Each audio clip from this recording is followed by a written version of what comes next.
What's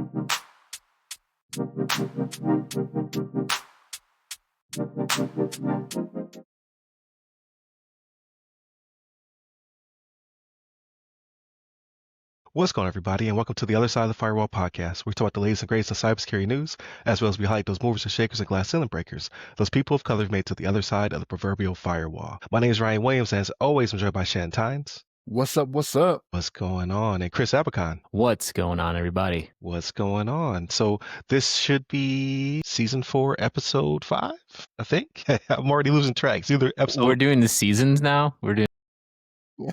Yeah, this is Awesome. So I think that's the right numbering. But for all those who are tuning in, so we are excited that people listen to our ramblings every week. We're super pumped to be on 99.1 FM out in the Atlanta metro area. So please continue to tune in on Tuesdays at 5 p.m. Eastern. And then we're also on Channel 10 Public Access in Fairfax and DC area at various times. So we have another 8 or so episodes I need to upload for the upcoming season. So definitely continue to check us out on all your platforms of choice. And hit up the website, ramcyber.io. It's been revamped, so it looks a lot better. It's a lot more coherent. And it ties everything together, right? The services we provide is a cybersecurity company, the podcast, as well as the book. So check out the book. You can go to theothersideoffirewall.com or ramcyber.io and pick up your copy as well for a discount. But without further ado, I give it to Shannon. All right, everybody. So this article comes from theregister.com, written by Ian Thompson. And the title of this one is Deepfake Detectors Are Slowly Coming of Age at a Time of Dire Need, right? So fakers are coming for you, right? Like they're using videos, they're using pictures, they're using voice, right? So this estimate that they put in here, I was like, yeah, this seems a little low. Like when I saw it, I was like, this seems a little low because I know we've done stories where like the amount of money that's being made from deepfakes and doing not cyber attacks, but fooling people with AI. I know it'll be right. Social networking. Yeah, right. Yeah. The numbers seemed low, and they're like, yeah. One of the guys in there was like, yeah, that's definitely an underestimation, right? But Deloitte is the one that estimates deepfake fraud will cost the U.S. up to $40 billion by 2027. But they say in this article, everyone they've spoken to thinks that's an underestimation. And I said that as soon as I read the number, I was like, seems low, especially if it's going to be in another couple of years, right? Because the technology is only going to get better and they're only going to get more proficient at using it, right? And so they talk about in the article about the detectors, right? They're coming of age and how much better they're getting, right? And the thing is, some of the things they talk about in here, I could see it working on some people if you don't just take that 1 or 2 extra steps, right? Like sometimes you have to ask yourself, like, does this seem like something someone would ask from you, right? Like if you get a call from a family member, the fact that they're asking, for money to be sent or something along those lines, like you got to ask yourself, just sit and take a beat and be like, okay, does this sound like something they would ask for, right? And you always got to do that second verification, like try to reach them through other means other than how they reached out to you, right? To see if it actually is something that they're actually asking for, if it's actually them asking for it, right? So like video impersonation, like that's one of those things, like before AI even really came of age like it is now, like that was something that was always out there, right? And I know even it was probably like a year ago, right? Like we were sending the videos where it was like the fake Tom Cruise, was out there, the Will Smith one that got better, right? There was one from like maybe 2 years ago that wasn't so great, and then the one like a year ago was a lot better. But I mean, that stuff predates AI, and it's only getting better, right? But they talk about different ways to actually tell, different detectors out there that can detect these a little bit better, right? Where it comes to color screen, they do different frame evaluation, right? Like look at it in the beginning, the middle, and the end to determine whether or not you have like the edging is off on some of the stuff, right? Like different things like that. And honestly, in this day and age, there are people that want to believe certain things, and I think they get targeted, right? Like people want to see whether it be a politician or somebody famous say certain things, and they just take it and run with it, right? Like they don't sit there and think, hey, no, this could be AI doing this or whatever, right? Like they even mentioned in the article there was a Chris Cuomo is a guy that's in I don't know if he's on TV anymore, right? Because I know he Yeah, took I it. think he's still a journalist. He has like he's on a different network or something like that. Okay, yeah. No, like I know he had a Sirius XM show at one point too, right? But they talk about a video that he had posted that wasn't necessarily created by him, but it was a deep fake of AOC, right? And some things that she said. And he had to pull it down and apologize, right? Because you have people that believe differently from her that want to believe those things, and they'll just take it and run with it, right? And that's one of those things where this is where it's dangerous, right? This is where AI is dangerous, but like the technology is getting better at determining, reals and fakes. And they mentioned in the article here, they talk about there's tools that have like a 90% effective rate. Well, that 10% is still enough to make money, right? That 10% that's still out there that's not being detected is enough to defraud people or cause misinformation or disinformation, right? So, Yeah, when it's I first saw that number, 10%, think about it like if you had operating margins of 10%, you'd be killing it. You'd be killing it. Or Yeah. what are Walmart's margins, like 4%, 3%, whatever? Imagine you got 10% margins. That's yeah.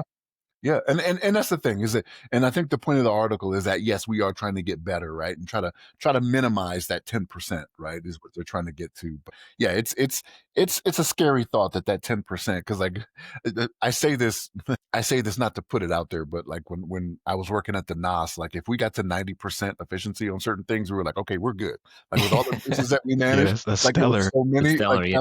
that was good. But in this instance, that's not the case, right? Like it's one of those things where it is defrauding people 10% of the time, and that number is contributing to that 40 billion that they say, that Deloitte quoted, but is definitely an underestimate. But Chris, what's your thoughts on this? The first thing that came to mind was that article from about a while ago where KnowBe4 hired on a North Korean guy, right? So that's the Yeah, first thing I'm like, video technology is getting better. Chances are that person North Korea was using either had great English or some type of audio enhancement that took out accents, right, or whatever it might be, or even a translating service, right? For example, if you like for fire up Copilot, I'll ask the readers or the listeners to fire up Copilot on their device. If you select the audio icon or the mic icon, you can actually talk to Copilot like a person, and you can talk to them and have them speak in different languages. It's crazy how advanced some of these translation services are now. Incredible. How advanced some of these generators for deep fakes, insane, right? I also saw on another note with this North Korean guy that got hired on a note before. I saw another LinkedIn post where a guy had actually recorded an interview with someone using some type of technology, right? So what he had him do was actually, hey, I want you to put your hand over your face like this. If you're watching us, but he's putting his hand over in front of his face, and then the guy wouldn't do it, right? But he knew the interviewer knew that whenever he would do that, the face would like change. You could see like like there's that border around the hand that shows Yeah. like it's something fishy is going on, right? So there's a lot of stuff to be watching out for. And at the practical layer for general listeners on social media or something, deepfakes are all over trying to follow you. And if you're if you're private on Instagram, right, you have to get followed and you have to accept follows, right? Like a lot of people will just add a one to like a well-known account, right? So let's say celebrity whatever, and then one, and you won't notice, and then you're like, oh, why is this celebrity trying to follow me, right? A lot of unsuspecting people are like, oh, awesome, yeah, but lo and behold, this person's a scammer trying to extract information from you, data mine, whatever it might be. So be careful about who you add on social media, because these people have all the same capabilities that a regular person does now. You can just create a photo of yourself. You can create a portrait of somebody. You can create a fake person, right? Somebody that doesn't exist. Just draw me somebody. Give me a picture of a general person that's in a business attire and create a business identity for me. I am in my 30s, run a business, whatever. You can have AI create an entire lie and create an entire illusion for somebody. So just be careful about who you interface with online, So right? what you're talking about with like the celebrity wanting to follow you, this is what I'm talking about. Where asking that one or two extra questions can come in, right? Like it doesn't necessarily have Yeah, to be someone close to you. It's like, why does Will Smith want to follow me? I ain't exactly. never said anything about Jada. Why you want to smack me up? You know what I'm saying? Right. He's Exactly. trying to find you. Yeah, you know what I'm saying? What's going on? Got to ask the one or two extra questions. Yeah, just one or two extra questions, right? So I know that there was, what was it? Andrew Como. There was, well, I was going to talk about pixels, right? So the way a lot of these scanners work, right? It's that they change or they sense the pixel metadata, right? There's all if you look into like actual well, even at the layers of like Photoshop or whatever, there's so many things that happen at some like external layers where metadata can get changed. AI, like these advanced AIs that can help spot these fakes, they notice things like this. So my thing is, I'm thinking this deep fake era, it's going to make, I think it's going to force companies to even like have in-person interviews or like do more verifications on video before you interview somebody. I like, hey, there's going to be like, hey, I want you to touch your head, I want you to do this, take off your glasses or something, right? Just to show that you're a real person. I think there's going to be some type of standard at some point where, verification of like actual, like, hey, you're not deep faked, you're not, you're not this or that, right? You're not using any other enhancements other than the face filter on Teams or Zoom. But I do think that there's going to be more robust controls, at least implemented around that, right? Right. They're going to have to, because their proprietary information is going to be leaving out the door going to North Korea Right. if they don't, right? But yeah, Ryan, what are your thoughts? Well, first off, Halle Berry does want to follow me. All right, that's definitely her account. I don't know why she only had 5 friends, but I believe. Now, people just want The real one Halle Berry, right? That's right, the exactly. Is it people want to believe, right? Like it's been like that since forever. Like people believed in phone scams and things of that nature, and Nigerian princes and all this other nonsense because they want to believe, and people take advantage of that, right? Like it's just that is what sales is. If you reduce it to its most basic level, is giving people something they want to believe in, right? And they're just like, oh, I'll take the snake oil, and we're just taking it to the 21st century. But I have 2 issues with this. Like, so issue number 1 is just like back when they used to put incorrect information in the newspaper. I think they call it libel, right? Like if it's not slander, it's libel. Slander. If it's if it's in print, the retraction is never as loud as the initial statement. So especially in the age of internet, it moves so fast. If you tell someone a lie, they're never going to come back, potentially never come back to see the retraction, right? They just saw it on the internet. They believe it to be real now. And that's how all of these conspiracies and all of this, nonsense kind of bubbles up, is because the internet's moving so fast, you can't retract anything.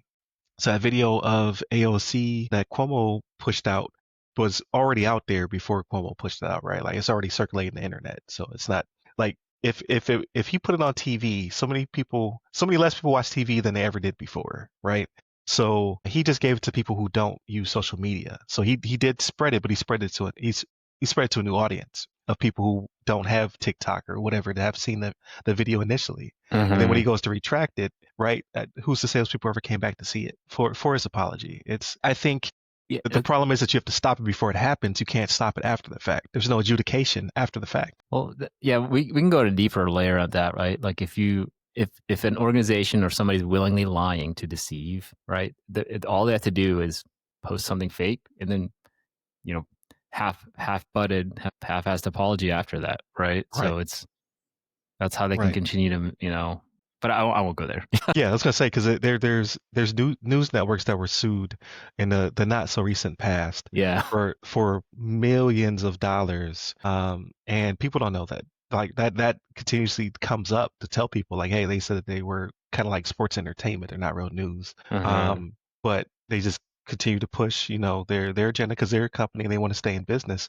But the truth is buried somewhere, deep down now, and that goes across the board for a lot of organizations. But my other beef with it is, I don't necessarily I like conspiracies, but I don't believe in conspiracies. I think most stuff happens out of opportunistic opportunity, if that's a phrase. What's better than creating a problem is creating the problem and the solution. You get money at both ends. So in this case, a lot of these companies created a problem, right? They created software or programs that are able to actively deceive and be used for nefarious reasons. But a lot of these companies are circling back around and they're creating the solution. They're like, oh, we can tell that this deepfake is a thing because we have, this tool and that tool. But really, it's just you retrofitting the tool that you had initially that created it. So I do have a problem with that. It's funny you say that. It reminded me of a scene from 30 Rock. Um, and Alec Baldwin is the network head, and they created something called vertical integration. So they fed people something that gave them diarrhea, and then they created the diarrhea medicine. There it is. It's funny, but yeah, same type of principle. That's an awesome term, vertical integration. That's a business term usually for conglomerates that are vertically integrated. They can control the process. I'm pretty sure that's what it was. Like it was Yeah. something like that. It was like some company Yeah. speak. Hilarious. But yeah, it's just we're moving at the speed of light, right? Like we're getting to this a convergence that they speak of. Where we're able to think and build things, and then they just exist out in the world, and it's getting faster and faster and faster.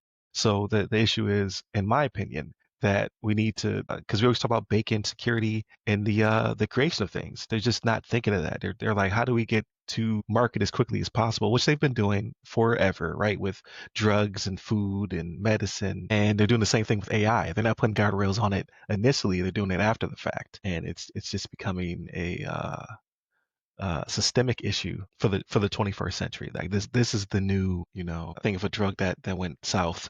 I can't think of one right now. It's like putting Coke in Coca-Cola. It'll pep you up all right, but I kind of digress because we got to move on to the next topic. But before I do, definitely hit up all the websites that go by our name. I always forget to say that, so I'm going to say it several times in this one: ramcyber.io or the other side of the firewall.com.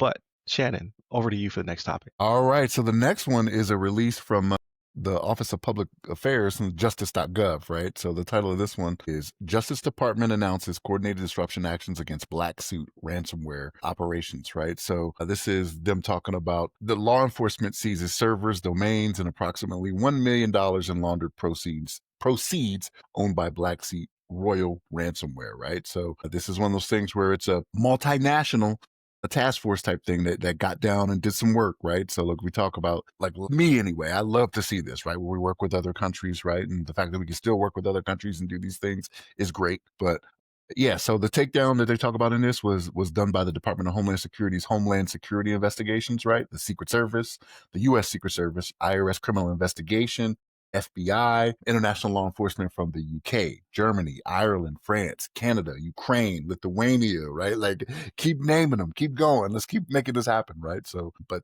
what they talk about in the articles, they unsealed a warrant, right? Talk about they confiscated the seizure of virtual currency valued at $1,091,453 at the time of seizure. So I don't know if it's one of those things where that's the initial, and then it'll get larger from there as they start getting into what they've confiscated, right? Like, so if they have the servers and they have the domains, it can be one of those things where they can reach out further and get more money. But yeah, this was a good thing to see, right? And I know, like, they talk about like cybersecurity and doing better and doing different goals to prevent these types of things from happening, right? So they talk about working in close coordination, like I said, with other countries, but they also talk about the cybersecurity advisory they had out recently, right? So like as I start going through and I started looking at some of these, like these are all within like the last 2 weeks. Talking about the international takedown, they talk about the different things you can do to kind of prevent these types of things from happening, right? And when you look at what they talk about in this, they call it the cross-sector cybersecurity performance goals.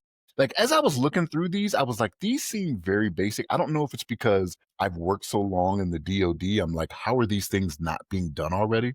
You know what I mean? When you start looking at what they're talking about in here, but it was an interesting read in the fact that the performance goals were things that I'm like, why are people not doing this anyway? Right? Like, why are you not scanning for different things? Why are you not paying attention to vulnerabilities that come up on those scans, patching those vulnerabilities? But there's different things they talk about. They talk about the different TTPs they put out there on how these actions are being accomplished. But yeah, it's interesting. Mitigating known vulnerabilities. Yeah, definitely. You would do that, right? Supply chain vulnerability disclosures, right?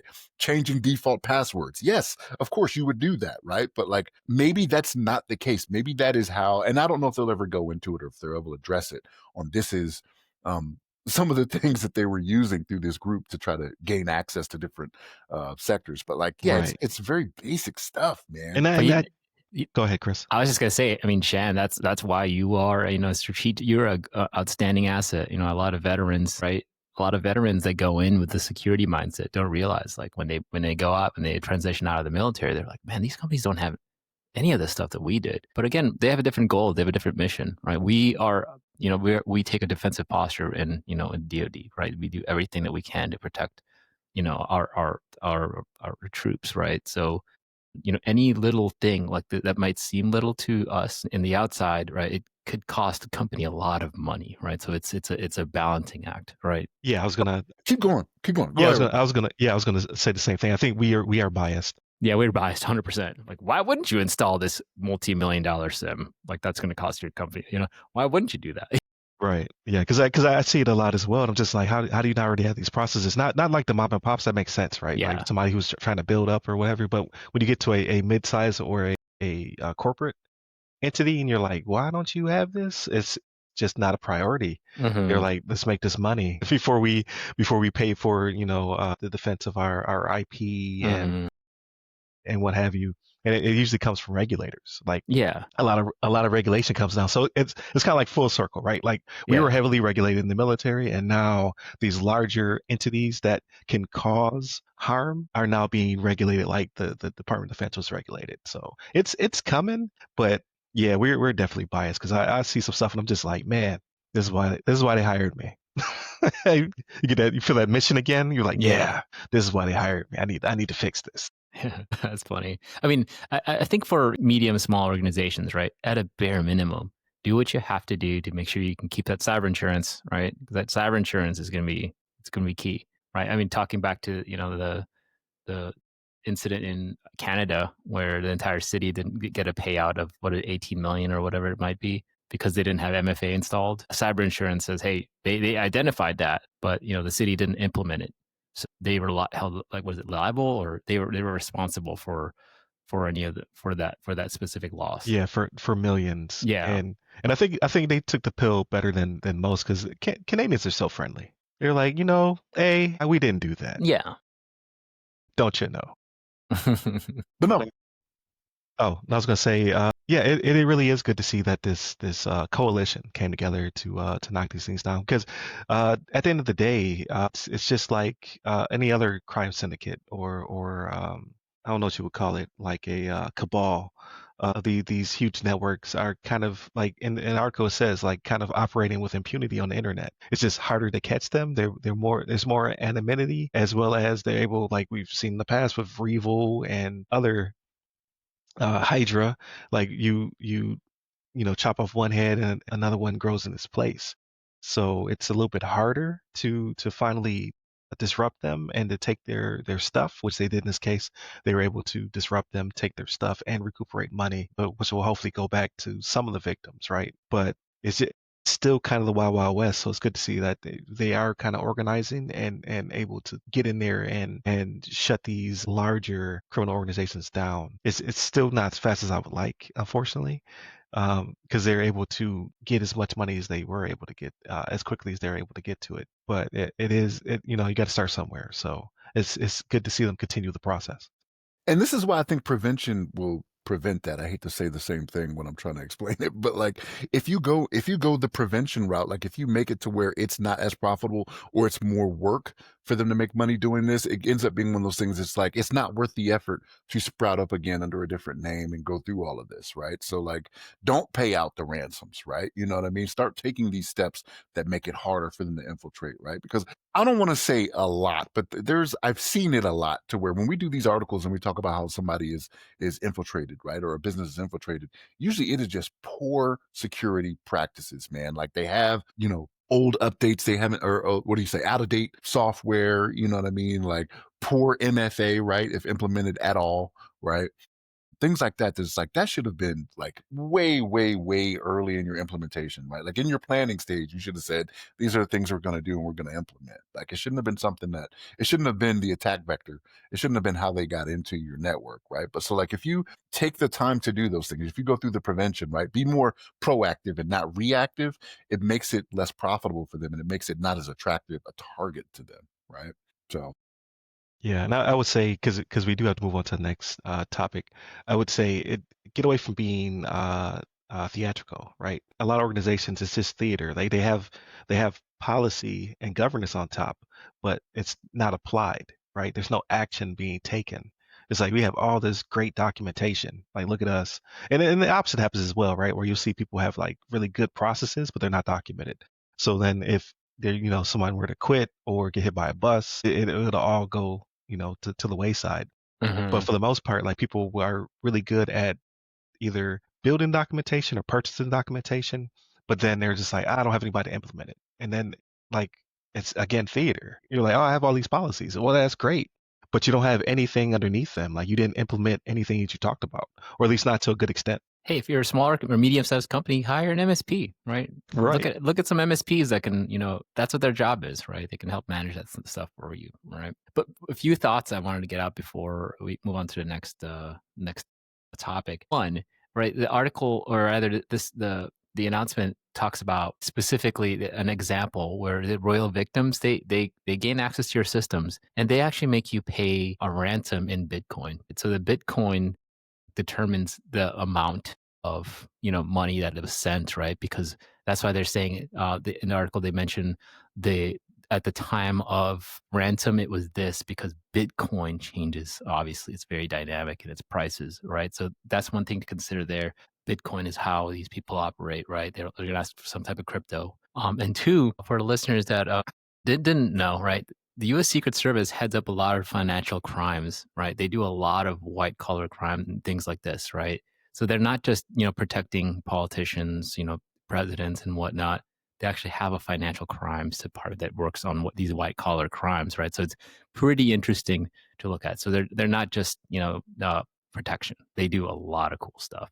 That's Yeah, all I they're wanted to get out there. Department of Treasury, right? Is where Secret Treasury Service They, is. all I under think it. they were part of the Department of Treasury, but I think they did move over under Homeland Security. But they still work very much in. They still work very closely with that sector.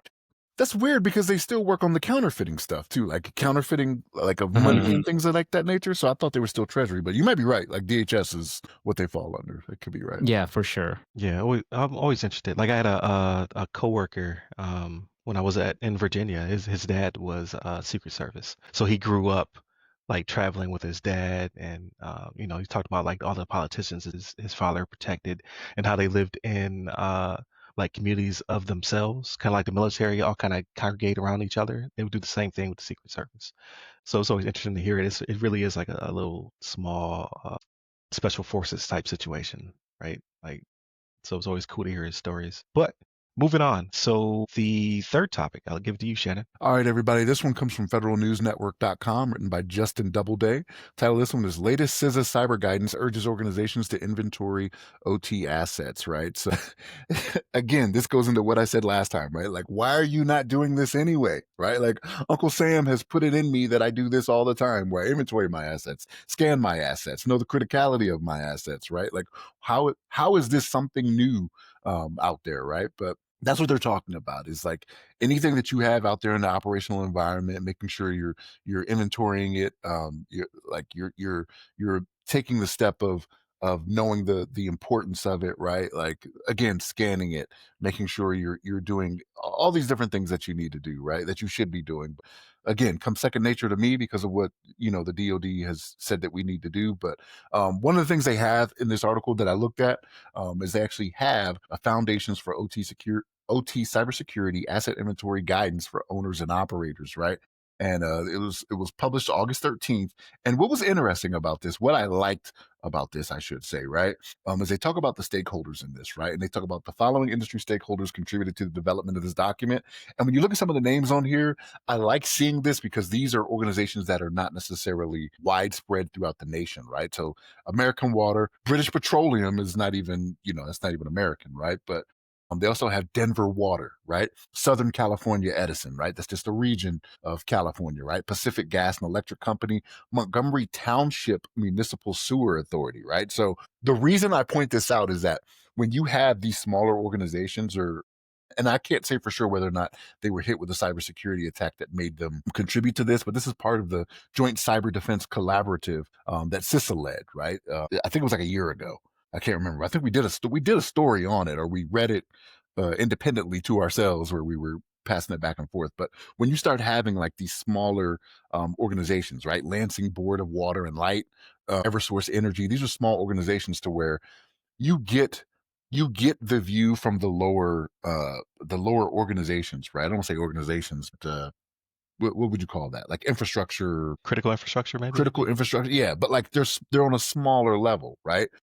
Right. To get their viewpoint on this and for them to contribute to this, that holds a little bit of weight for me, right? Because it's not like Microsoft was like, yeah, this is how you should do it, right? It's like when laws are made in America, like sometimes you have it to where it's the big companies trying to get the little guys out of there, right? Like they'll implement something like if you have any type of hotel business or something like that, you have to have a fire suppression system in every room, right? Like those little mom and pop bed and breakfast places, they can't make that happen, right? They're usually a little house or something like that, right? So when you start doing things like that, you're pricing out the little guys, but this is the little guys saying, hey, these are the things that we have seen, at our level that I think need to be taken into accountability. And it was a good thing to see. But Chris, what's your thoughts on that? I mean, so this one, I know, we're coming from a military mindset, we're biased, but I'm actually willing to give, industry a little leeway on this just because, right, like the whole internet thing is, it's built up, to where little devices like sensors, or if you're talking specific, like things like agriculture sensors, day and night sensors, things for, water, heating, and all these types of sensors that, generally are, let's just say, they're installed by non-cybersecurity people. They're going to be installed by field people that are out there working on the field, right? Image sensors, air quality sensors, right? That's installed by an HVAC guy, most likely. And guess what? An HVAC guy is not going to think about cybersecurity. That's not their primary duty. So if you're talking about IoT sensors that are, heavily connected to internet, right? Even your thermostat, right? Like a lot of people don't realize, those smart thermostat devices that you have in your homes, right? They're IoT devices, right? And IoT devices are subject to cybersecurity breaches. So somebody could potentially, a bad actor could gain access to your temperature and just make sure you're hot or cold your entire time, right? So it's just little things to consider, right? So, and it highlights the importance of just cybersecurity being a responsibility for an entire organization, right? Not just a cybersecurity professional, right?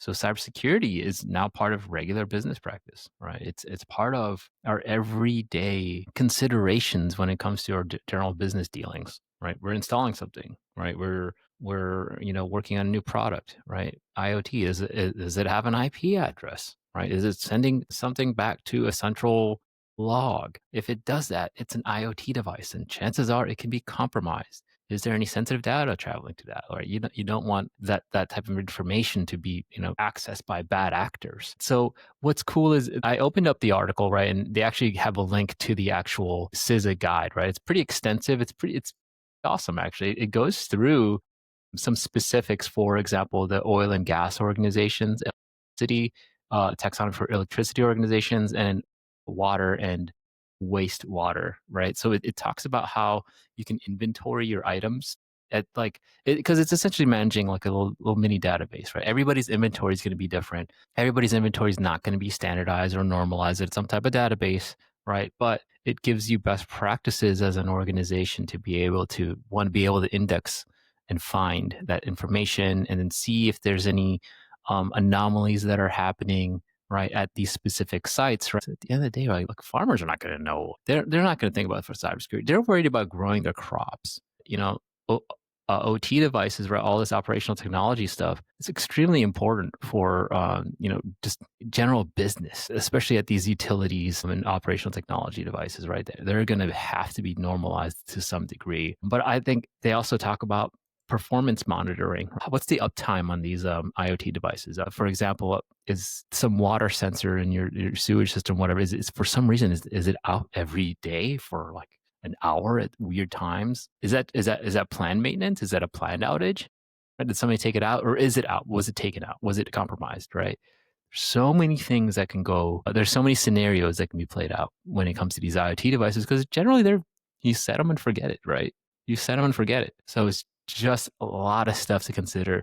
Very cool resources if you're in the utilities or energy department. Definitely check out the CISA link in this article, but it is publicly available now, so definitely recommend checking it out. And with that, I'll just pass it over to Ryan. But, so what I always found interesting, like when me and Shannon worked in Langley, in Virginia, there was a big push for SCADA system protection, right? Like the Air Force, as well as all the other services, had a lot of um, industrial equipment to do with, because we have our own water plant, our own waste treatment, we have our own, this and that, and so on and so forth. And I never really understood the difference, and I thought that OT was just replacing SCADA, which SCADA stands for Supervisory Control and Data Acquisition, but it still exists. So what I found was this really cool diagram, and it goes over the differences between OT, ICS, and SCADA security, right? So OT is operational technology, which is what this article is really getting to, and that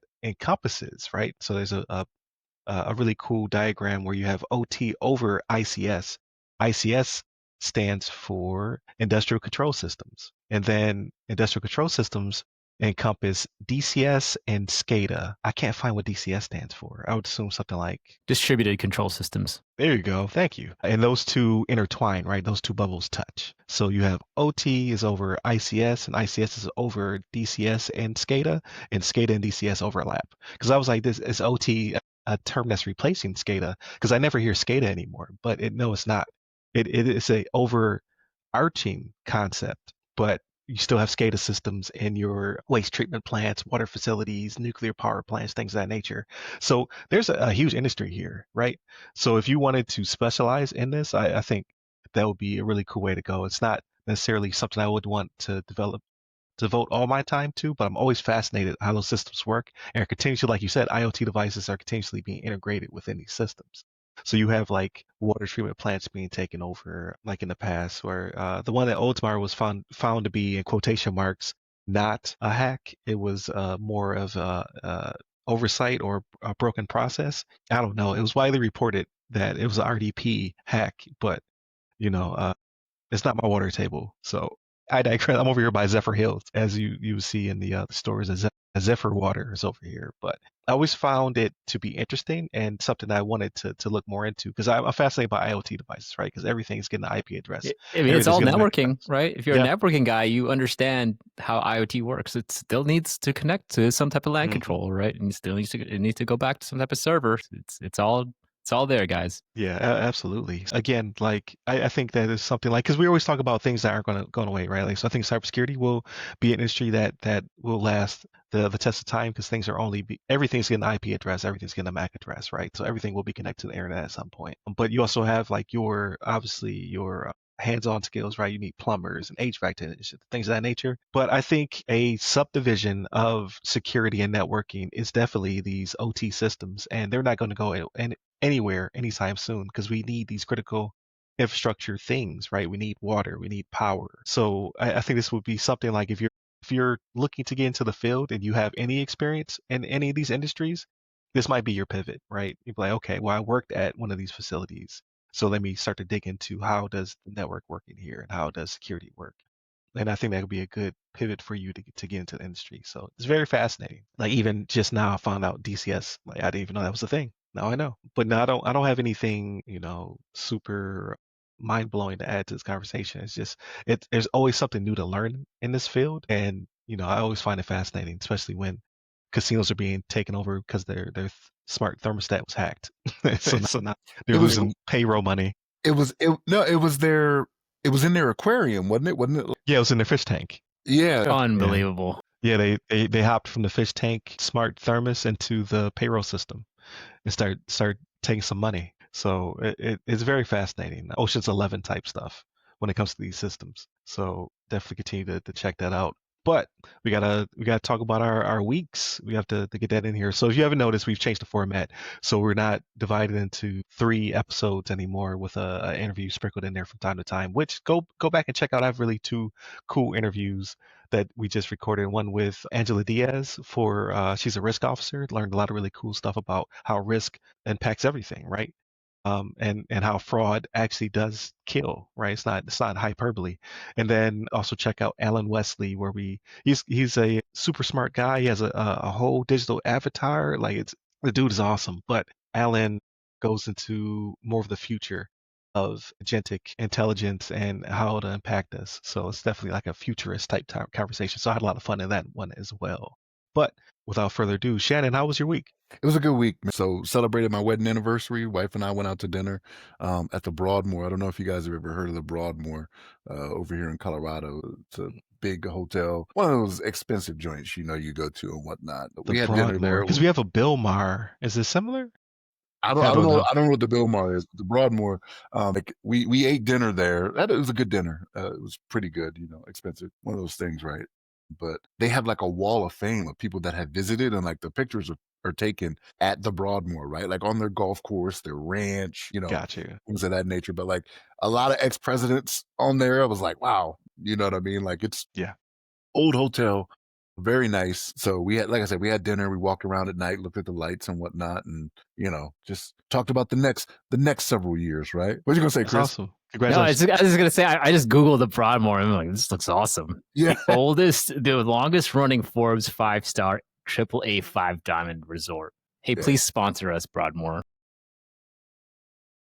It was nice, man. Like I had never been there before. My wife had been before because one of her friends, her husband surprised her with a birthday getaway for her and some of her friends. And there's like this thing called Cloud Camp or Camp Cloud or something like that. And they go and they get cabins, and it's not cheap, but it was nice. But no, we had a good time. The wife and I, we love just being out, just the two of us. I love my children, I do, right? But sometimes I can go without them for meals and stuff, right? But no, we did that. So I watched the Superman movie. I just ended up buying it on Prime, the new one, Okay. the James Gunn one.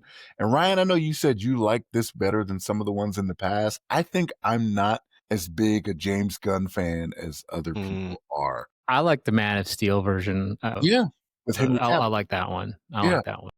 it was not a bad movie. Don't let me say it's a bad movie, but Yeah, like, yeah, it was a good movie. here's the thing: Ryan's a Superman hater, right? But he gave it an 8 out of 10. And I I give was it an like, 8. okay, yeah. I was like, okay, Solid it's 8. going to be a 9.5 for me. There are some things I liked. I like some of the characters they introduced, and I'm like, okay. And one of the things he did that I really love is he didn't go into. We all know the story of Superman at this point, right? Yeah. No need to go into it. Go from a child growing up or whatever, and he got right into it. Like there's the things Exactly.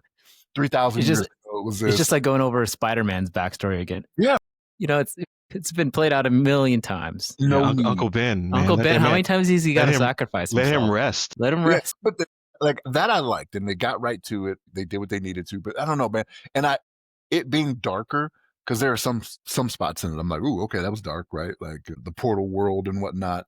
Oh, yeah. Up in there, I was like, Yeah. ooh, okay. Portal Guantanamo Bay. Yeah, and I'm like, okay, that's a little dark, and then some of the stuff that's done there. But I liked it. You say an 8, I'd probably say 7. Right? Really? That's Oh, it. Yeah, wow.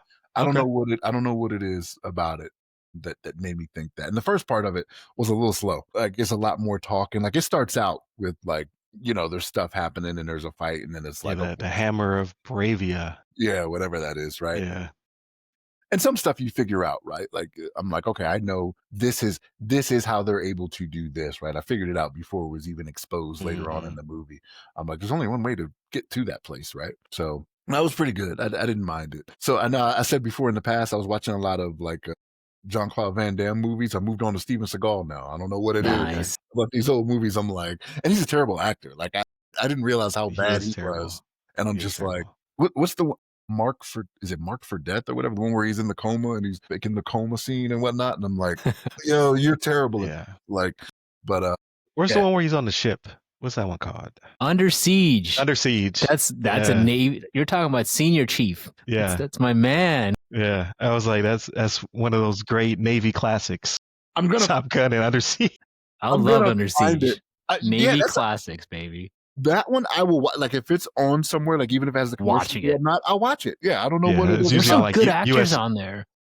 Yeah, but no, yeah, the TV watching, that's what I did. I started playing Madden. I haven't played a game yet. I'm just like in the franchise stuff, like starting up a team, doing that. There's some stuff in it. I'm like, okay, they're going a little too into detail now. It's like each week you got to plan out your play sheets and what you're gonna do, like on It's like a offense. real sim. Like It's real, and I'm like, okay, I got to figure this out. Like based on the team you're playing, like, do you still want to do a bunch of blitzes or do you want to do more cover 2, Mhm. cover 4? And I'm like, that's a good strategy, but like I have to figure it out on what I'm gonna do, and you can only implement certain things with franchise points, right? Like so, but that's pretty much it for me. You know what I mean? Chris, what about you, man? How was your week? So actually, good leeway. It's been good.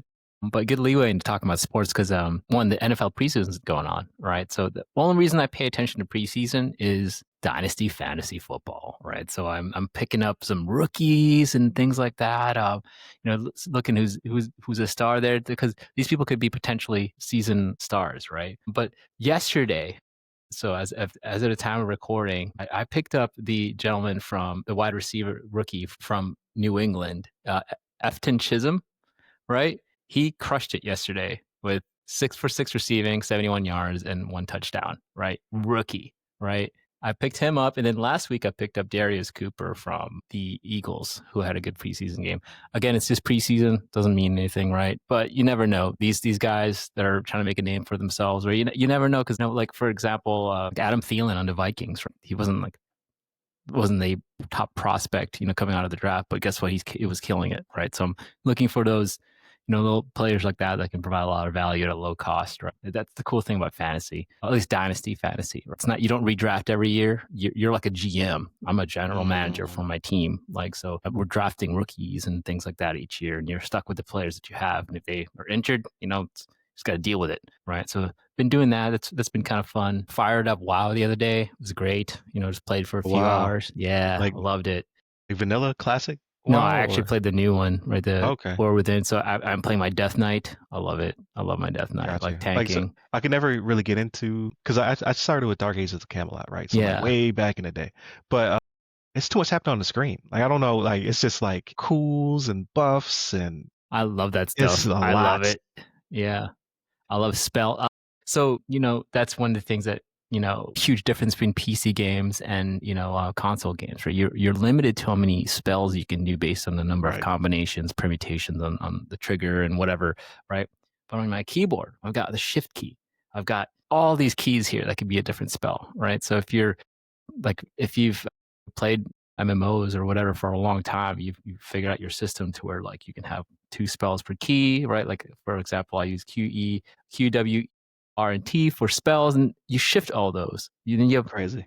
essentially 8 spells there, as well as 1, 2, 3, 4, 5 through 6. Those are all spells, and you give those all shifts, right? So all of that can be spells as well, right? And then there's a movement key. I love it. It's fun, and it provides a little bit of I don't know, maybe keeps my brain fast, because I Gotcha. admittedly, right, like it's still it's like fast paced for me. Like I'm like when I played WoW 20 years ago, right? It was not this fast, right? There's not this many spells, right? So now there's all these. You're up to like level 80 now, and then it just kind of I think it's aged well, the game, and I think the graphics have gotten slightly better. But part of the charm is that the graphics aren't like super incredible. It still has that cartoony feel to it, a fantasy game feel to it. So Right.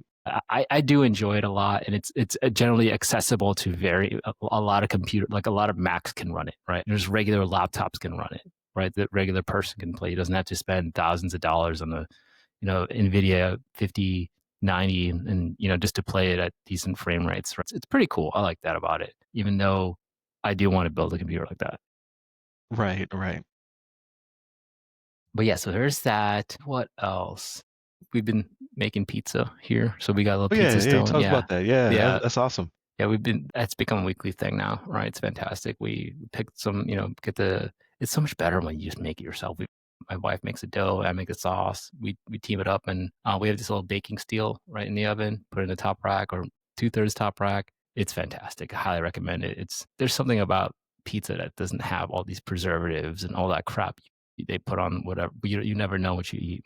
But when you control your food, man, it's absolutely delicious. But yeah, that's been my week. Not too bad, right? That's awesome. Like it may making my mouth water. I'm hungry. Yeah, I'm on a diet, so I did pig out yesterday though. We nice. went out as a family. My mother-in-law's in town, so all 8 of us went to a Mexican restaurant. So I did get it in, but for the most part, I've been really good because I'm adding more exercise back to my routine, but also cutting calories. Right, so I'm kind of doing it kind of dirty. I'm not like doing macros and micros. Like, nah, just deficit. Like, what can I get away with before I start getting shaky? So that's where I'm currently at in my life. Need to drop a few pounds. For the most part, this week has been just me working on the website. So the website is up, ramcyber.io. Looks a lot better. I got a lot of pictures, you know what I mean, like of the crew in there, and just try to make it as functional and professional as possible. So you can now go there and see all three pillars, right? I have the RAM Cyber with its services. I have the podcast, as well as now the book. So all three pillars of RAM, all on one website. So definitely go check that out. And if you want to go straight to the book and purchase it, you can go to theothersideofthefirewall.com. It'll take you straight to the product page where you can buy the book at a discount from me. Or if you want to go and buy it from your bookstore of choice, it's pretty much available everywhere. So, you know, Amazon, Barnes and Noble, Walmart, etc. So definitely pick that up as well. But aside from that, so we talked about Clear Obscure Expedition 33. I beat that. Really good game. I started playing more Donkey Kong, kind of savoring that because it really is like a throwback to like Mario Odyssey and games of that nature. So I'm having fun doing that. But I need something with a little bit more meat on the bone, right? I've currently been searching. I haven't found a game yet that I want to think like, you know, time into. So I'm looking for something I can play on PC or console that, you know, not necessarily RPG, but just something with a little bit more weight to it. But I did download Marvel vs. Capcom Collection, X-Men Children of Adam, Marvel vs. Capcom 1 and 2, Street Fighter vs. Capcom. Like I downloaded those out of nostalgia. Kind of want to get good at them. So that maybe that's it. Maybe I pivot into fighting games because I've never been good at those. Have fun because you know, it's pretty, right? When you do some crazy combos on the screen, everything flashes. You know, I like that type of stuff.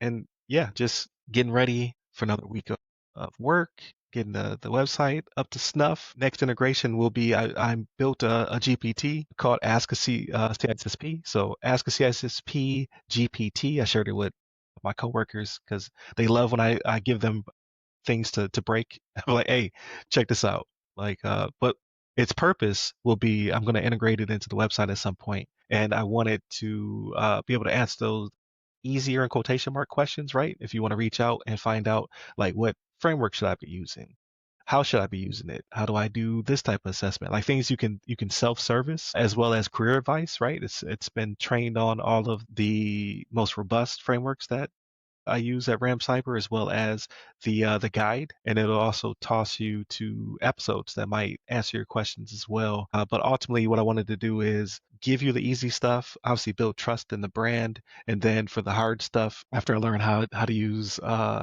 API calls a little bit better, it'll actually direct you to a service that we provide that can, you know, fulfill your need. So I hope to have that up in the next week or two. But again, I'm learning as I go, right? GPT is built, but how do I integrate it and make it actually give you the proper information and not be all salesy? That's the art of it. So I'm working on that currently. So be on the lookout for that.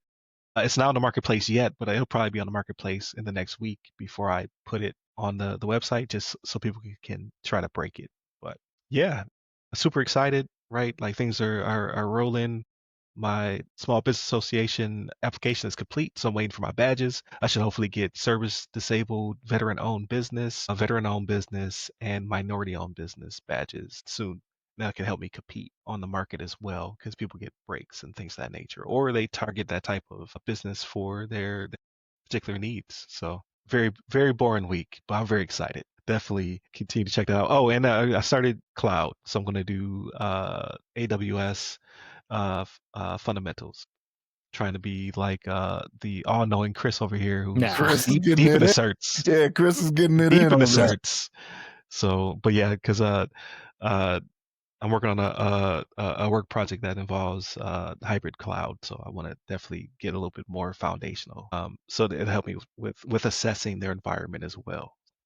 But yeah, that's pretty much it. So having, you know, exciting week. I checked out those pictures of Broadmoor. Congratulations. Like this hallway looks like something out of the Titanic. I love it. Yeah, that is elegance, right? It's like fine dining over here. It's multiple buildings too, right? Like we had to walk to a different building to see the Hall of Fame, as they call it, right? Like all the Gotcha. people that have visited and whatnot, and like the pictures. Like I said, a lot of ex-presidents too, right? Like President Obama, President Clinton, President First Bush. You know what I mean? President Right. Baby Bush. Like it was a lot. Different actors and athletes and stuff like that. Like some of them you'll see on there 2 times. Like I saw it was like Jerry Lewis on his honeymoon in 1949, and then I went to Okay. the other wall. I was like, Jerry Lewis again? I was like, it was different times. Like he had Right. been there, but yeah, It was That's awesome. awesome. It reminds the silhouette, like obviously it's very pristine, it's very, very pretty, but it reminds me of The Shining, right? Remember you had Yes, to go out there? yes. That's what you think of when you Okay, come up yeah, on it. that's pretty cool. Like all work and no play makes Shannon a dull boy. All right. Well, yeah, definitely continue to check us out. So hit up all the websites again that go by our name, ramcyber.io, the one-stop shop where you get all of our information and products, as well as the other side of firewall.com. We'll take you straight to the product page so you can purchase the guide. Hit me up personally. I'm at RyRy Security Guy. That's RYRY Security Guy. You can find me pretty much everywhere, but LinkedIn is where I'm most active. And where can they find you, Chris? You can find me on LinkedIn under my name, Chris Abacon. Last name is spelled A. Bacon. There it is. Stay safe. Stay secure.